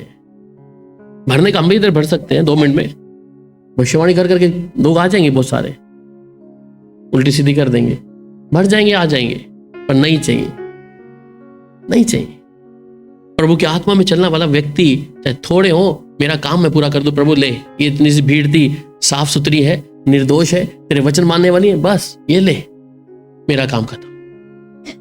इतनी सारी भीड़ को जब मूसा परेशान था, ये लाखों की भीड़ मेरे से नहीं समझ रही, और मूसा को ससुर में पिछले दिनों में बाइबल अध्ययन में पढ़ रहे थे, ससुर आके सलाह देता है कि तू कैसे संभालेगा इन लोगों को, तू इनके ऊपर नियुक्त कर दे कुछ लोग, जितना काम बढ़ेगा उतने लोग बढ़े, तो उनमें सब कैसे पहचान होगी हमारे पास।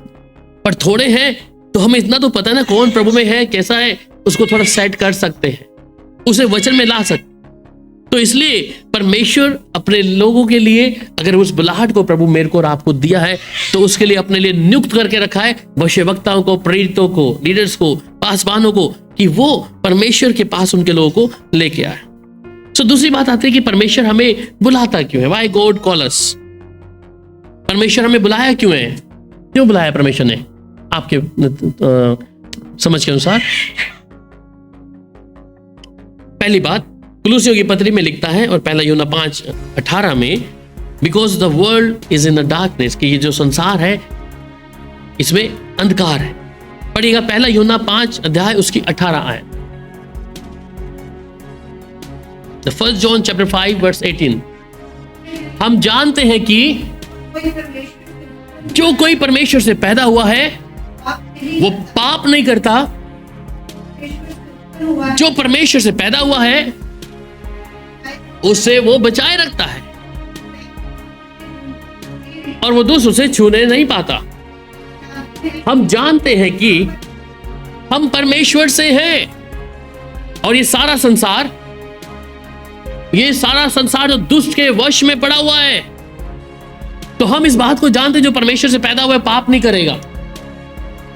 और ये जो सारा संसार क्या है, ये उस दुष्ट के हाथों में है जिसे मैं और आप पसंद करते हैं। हम उनके जैसा दिखना चाहते हैं, उनके जैसा चलना चाहते हैं। तो अगर आप परमेश्वर से पैदा हुए तो परमेश्वर की आज्ञा को मानेंगे, प्रभु के साथ चलेंगे। वहीं पर इफिसियों की पत्री 6 अध्याय और उसकी 12 आयत को भी पढ़ दीजिए बहन।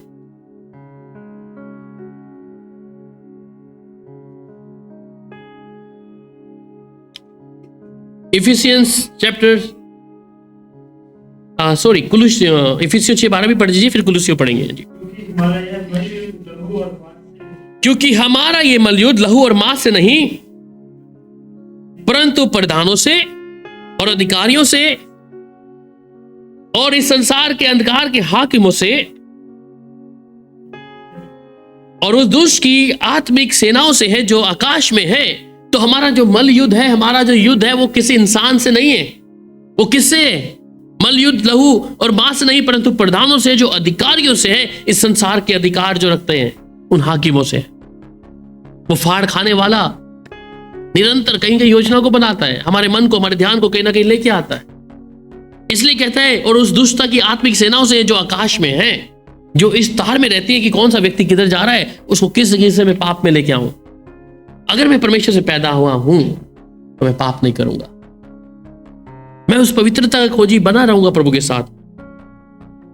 और फिर कुलुसियों की पत्री 12 अध्याय 13 आयत, सॉरी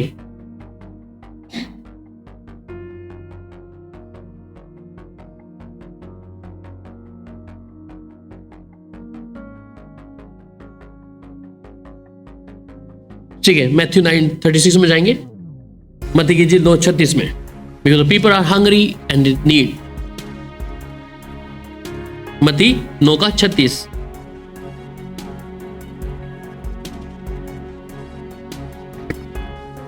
जब उसने भीड़ को देखा तो उसके लोगों पर तरस आया, क्योंकि वे उन भेड़ों के समान जिनको कोई रखवाला ना हो, व्याकुल और भटके हुए से थे।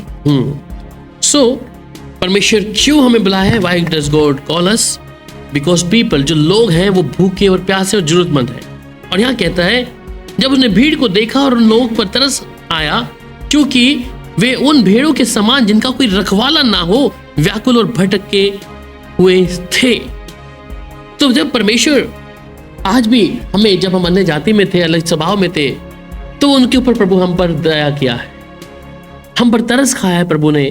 और उनका कोई रखवाला नहीं कि हम चल तो रहे, आज हमारे जैसे और भी भाई बहन हैं जो सिर्फ जीवन को व्यतीत कर रहे हैं, परंतु उन्हें मालूम नहीं कौन किधर जाना है, अपने जीवन को वैसे ही बसर कर रहे हैं जैसे कर रहे हैं। और कहते जब भीड़ को देखा तो उन पर तरस आया परमेश्वर को, कि वो भेड़ों के समान जिनका कोई रखवाला नहीं हो, व्याकुल और भटके हुए थे। परमेश्वर तब हमें बुलाया है कि हाँ, ये प्रभु को जाने, और ये उसके अनुग्रह के वसीले से, जितने उसकी ओर अपने आप को प्रभु की हजूरी में रखा, जिन्होंने उसकी आवाज को सुनकर उसके पीछे चलना शुरू किया। जब हम भूखे थे, हमें कुछ आशा नहीं थी, हमें कोई आशा नहीं थी कि हमारे जीवन में क्या होगा, क्या परेशानी, तमाम चीजों में फंसे, पर उसी समय परमेश्वर मुझे और आपको बुलाया है। हम किस गुनाह में थे, किस जगह पे थे, किस जरूरत में थे, प्रभु उसी समय मेरे लिए और आपके लिए अपने आप को, इसलिए कहता है कि उनका रखवाला नहीं था। और आज हम इस बात को जानते हैं कि अगर हम जिस भी स्थिति में हो, चाहे अच्छी है बुरी है, चाहे जिस भी स्थिति में हम घिरे हैं, परंतु हमारा एक रखवाला है प्रभु, वो मेरी और आपकी चिंता करने वाला है, कि मेरा परमेश्वर है। अगली बात में इफिसियों 3 अध्याय और उसकी 10 से लेकर 11 आयत तक। इफिसियों 3 अध्याय, टू प्रूव हिज विजडम, ताकि अब कलीसिया के द्वारा परमेश्वर के भिन्न प्रकार का ज्ञान और उन प्रधानों और अधिकारियों पर जो स्वर्गीय स्थानों में है प्रकट किया जाए, उस सनातन मनसा के अनुसार जो उसने हमारे प्रभु मसीह यीशु में की थी, जिसमें हमको उस पर विश्वास करने से साहस और भरोसे के साथ परमेश्वर के निकट आने का अधिकार है। Thank you sister. ठीक है, टू प्रूव हिज विजडम, क्यों? कि ताकि हम कलीसिया के द्वारा परमेश्वर का नाना प्रकार का ज्ञान उन प्रधानों और अधिकारियों पर जो स्वर्गीय स्थानों में प्रकट किया जाए। क्यों परमेश्वर बुलाया? कि उन बातों को हम जाने, कि हम स्वर्गीय स्थानों को हम पर प्रकट किया प्रभु ने। आज अन्य जाति से पूछे, अन्य लोगों से, उन्हें मालूम नहीं कि स्वर्ग है भी या नहीं है। वो कहते हैं मरने के बाद तो हमें पता नहीं कहां जाना है, किधर जाना है, पता नहीं है। परंतु स्वर्ग को उन लोगों ने ऐसे सोचा है कि हाँ, हम मर गए तो हम सब स्वर्ग ही जाएंगे। वो ऐसे वैसे स्थान नहीं है, वो परमेश्वर जहां स्वयं बैठा है, वो जगह प्रभु ने मेरे लिए और आपके लिए तैयार करी है, और हमको उस स्वर्गीय स्थानों में प्रकट किया जाए। कहता है आगे कि उस सनातन मनसा के अनुसार जो उसने हमारे प्रभु यीशु मसीह में की थी, कि जिसमें हमको उस पर विश्वास रखने में हियाव और भरोसे से निकट आने का अधिकार मिला है। तो भरोसा रखकर हम उस पर अधिकार रखते हैं कि हाँ, प्रभु के राज्य में मैं और आप जाएंगे। अगर हम समाप्त भी हो गए, हमारा शरीर खत्म भी हो गया, हमें मालूम है हम ऐसे रोले फिरेंगे नहीं, परंतु परमेश्वर के घर में होंगे। इसलिए परमेश्वर बुलाया है हमें बुलाहट के साथ में कि हम पर परमेश्वर स्वर्ग की उन बातों को जाहिर कर दे, स्वर्ग की बातें हम पर प्रकट कर दे। परमेश्वर, ये संसार का स्वभाव जो है, संसार की चीजें जो तो थोड़े टाइम की हैं। एक व्यक्ति एक घर बनाता है, सब कुछ करता है, पर कुछ समय मृत्यु हो गया, खत्म। कितना मेहनत किया, और उसके बाद मरने के बाद जो जीवन प्रभु मेरे लिए और आपके लिए रखा है, वो परमेश्वर का घर ही है। वो बातें परमेश्वर मुझे बुलाकर, हमारे वो बुलाहट इसलिए दिया कि हम प्रभु के नाम को जाने, प्रभु की आवाज को जाने, उसके कामों को जाने। क्यों? क्योंकि समय थोड़ा है। आगे फिर वो कहता है, पढ़िएगा मेरे साथ, जब आप इसको यूहन्ना की किताब 9 अध्याय और उसकी 4 आयत में पढ़ते हैं। 9 अध्याय उसकी 4 आयत। जिसने मुझे भेजा है, जिसने मुझे भेजा है, हम उस काम के दिन ही दिन में हम करना, उसके काम के दिन ही दिन में करना अवश्य है। वह रात आने वाली वह है रात आने वाली है जिसमें कोई काम नहीं कर जिसमें सकता। कोई काम नहीं करेगा। तो टाइम क्या है? बड़ा कम रह गया है। वो दिन ही दिन में काम करना है अभी, और वह रात आने वाली है जिसमें कोई काम नहीं करेगा। ठीक है, यूहन्ना 4:35 भी पढ़ दीजिए। यीशु ने सुना कि उन्हें उसे बाहर निकाल दिया है, और जब उससे भेंट हुई तो कहा, क्या तू परमेश्वर के पुत्र पर विश्वास करता है? 35 जॉन 4। तुम नहीं कहते भक्ति होने से अब भी 4 महीने पड़े हैं। देखो मैं तुमसे कहता हूँ, अपनी आँखें उठाकर खेतों पर झुकने लगा, कि कटनी के लिए छुपे हैं। आमीन। सो कहते क्या तुम नहीं कहते कि कटनी होने में अब भी 4 महीने पड़े हैं? और देखो मैं तुमसे कहता हूं कि अपनी आंखें उठाकर खेतों पर दृष्टि डालो कि कटनी के लिए पक चुके हैं। इसका मतलब समय बहुत नजदीक आ गया है। मैंने अगर अपनी बुलाहट को अभी तक नहीं पहचाना तो पहचान ले। अगर मेरी बुलाहट में मैं किसी और वचन को सुनकर, किसी और चीज की शिक्षा को सुनकर सोच रहा हूं कि हाँ ये भी ठीक है, वो भी ठीक है, तो अपने बुलाहट को अभी समझ ले सीधा तौर पे। समय आ रहा है, कटनी का समय बिल्कुल नजदीक है, फसल पकी पड़ी है, यीशु आ रहा है, देरी नहीं करेगा। और आपको मालूम है जब कब क्या होता है? जब वो हमें बुलाता है। बाइबल में साफ तौर पे लिखा है मत्ती 4:19 के अनुसार में, जब वो हमें बुलाता है तो हमें उसको फॉलो करना, उसके वचन की ओर। पढ़िए मत्ती 4 अध्याय उसकी 19 आयत। यीशु ने उनसे कहा, मेरे पीछे आओ तो मैं तुमको मनुष्यों को पकड़ने वाला बनाऊंगा। आमीन। सो जब वो हमें बुलाता है, we are made by him, वो कहते कम फॉलो मी। अगर परमेश्वर ने मुझे बुलाया है तो अब उसको फॉलो करना है। और क्यों? I will make you the fisher of man, मैं तुम्हें मनुष्य को पकड़ने वाला बना। ये बेहद जरूरी है कि परमेश्वर की आवाज को समझकर चलना। और उसने बुलाहट जब बुलाया है तो कुछ ना कुछ काम रखा है, बिना मकसद के नहीं है। संसारिक तौर पे आप कुछ भी कर रहे हैं, परंतु परमेश्वर कुछ ना कुछ रखा है। इसलिए मेरी को उसकी बुलाहट को समझना है कि परमेश्वर ने बुलाया, और वो सिखाया भी गए हैं हम लोग प्रभु के द्वारा। वहां पे 1 कुरिन्थियों 2 अध्याय उसकी 12 आयत और यूहन्ना 14:26। 1 कुरिन्थियों 2 का 12 और यूहन्ना 14 का 26।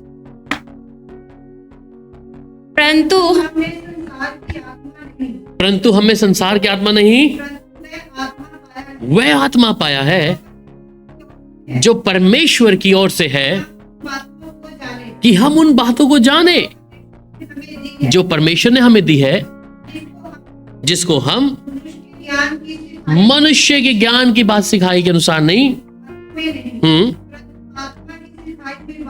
आत्मा की बातें सिखाई आत्मा में। हाँ, आत्मी बातें आत्मी बातों से मिलाकर सुनाते हैं। तो ये किसी मनुष्य की बातें नहीं है, ये तो परमेश्वर की बातें जो उसकी आत्मा की हैं, किसी इंसान ने नहीं बताया। वहीं पे 14:26 भी पढ़ दीजिए।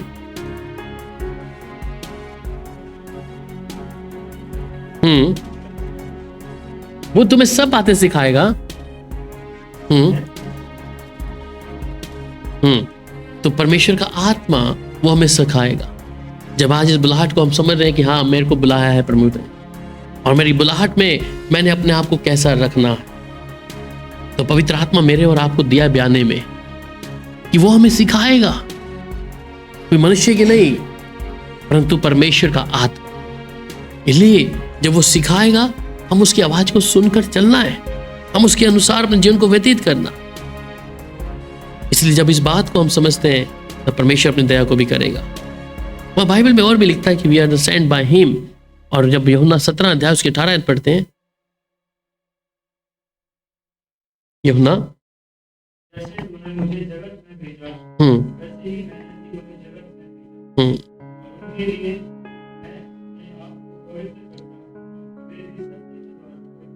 जी।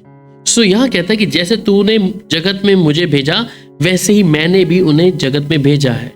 अगर प्रभु ने मुझे और आपको बुलाया है तो ये नहीं, अगर आपको प्रभु ने वरदान भी दे दिया तो आप घर में बैठ के बस बैठे रहो। ठीक है, बुलाना का मतलब है कुछ काम देना। वैसे तो आप बैठे ही घर पे, पर बुलाकर कहा कि कुछ काम परमेश्वर दिया है। और कहता है जैसे तू जगत में मुझे भेजा है वैसे ही मैंने उन्हें भी जगत में भेजा है, और उनके लिए मैं अपने आप को पवित्र करता हूं ताकि वे सत्य के द्वारा पवित्र किए जाएं। वहां पर निर्गमन 3 अध्याय उसकी 1 से लेके 12 आयत को पढ़ते हैं तो मूसा के बारे में है। मोसेस शेपर्ड इन डेजर्ट जब वो था और कई लोग नीचे मैं तेरे संग रहूं, हाथ तक की तेरा भेजने वाला मैं हूं। मेरे लिए ये दिन होगा कि जब तुम उन लोगों को मिस्र से निकाल चुके तब तुम इसी पहाड़ पर परमेश्वर की उपासना करो।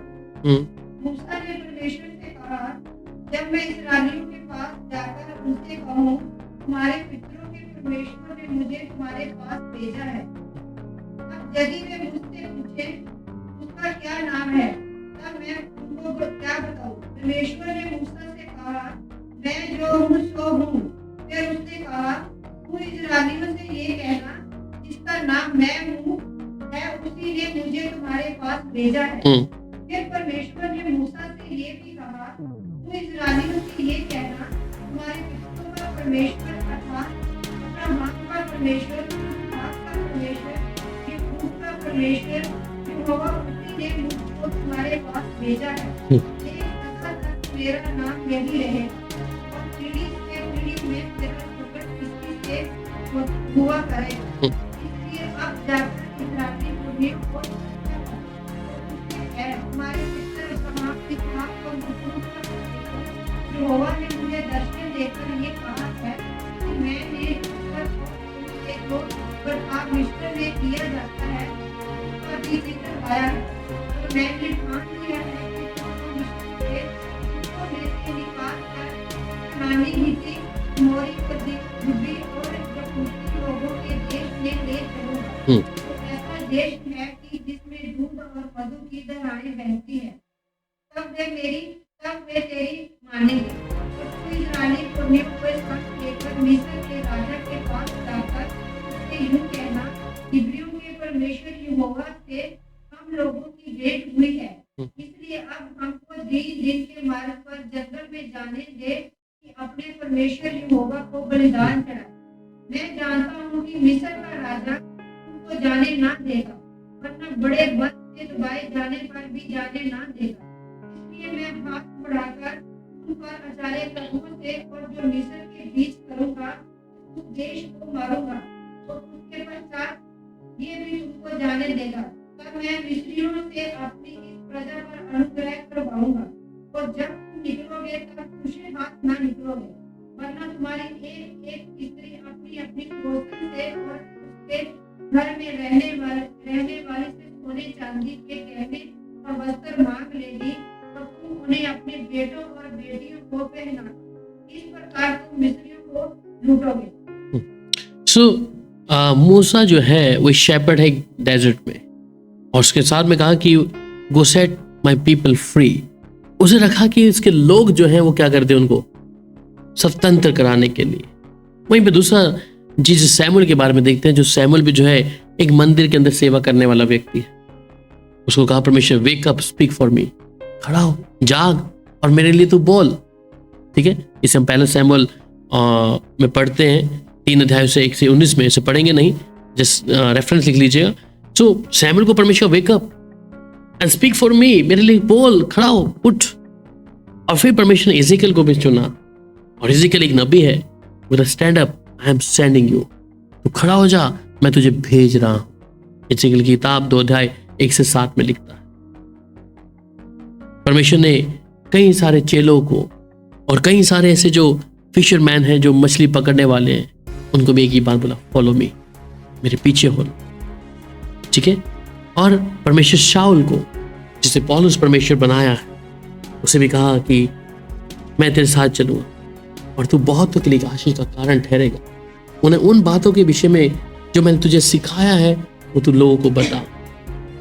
तो उसके विरोध में बहुत सारे लोग थे, परंतु इन बातों में देखते हैं कि परमेश्वर जब बुलाता है, मूसा को बुलाया कि उसके लोगों को फ्री करे, सैमुएल को बुलाया कि तू खड़ा हो, मैं तेरे मुंह के द्वारा तेरे शब्दों में अपने शब्दों को डालकर बोलूंगा। चेलों को बुलाया, मछली पकड़ने वालों को बुलाया कि तुम क्या करो, मेरे को फॉलो करो।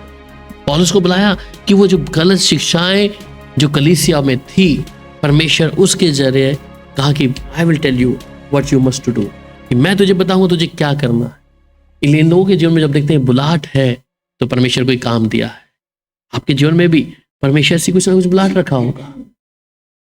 परमेश्वर ने अगर बुलाया है तो कौन सा काम प्रभु ने दिया है, कौन से काम को मुझे प्रभु के लिए करना है, कि जब मेरे आयु के दिन समाप्त भी हो जाएंगे, पूरे हो जाए, कि मैं सर्वशक्तिमान प्रभु से जब मिलूं तो मैं उससे अपने उन बातों में वो रिवॉर्ड जो मुझे दे, मैं अपने कामों को पूरा करके लूं। तो इसलिए अपनी बुलाहट को हम लोग हमेशा याद कर रखें और उस प्रभु के साथ चलें। आइए प्रार्थना करते हैं।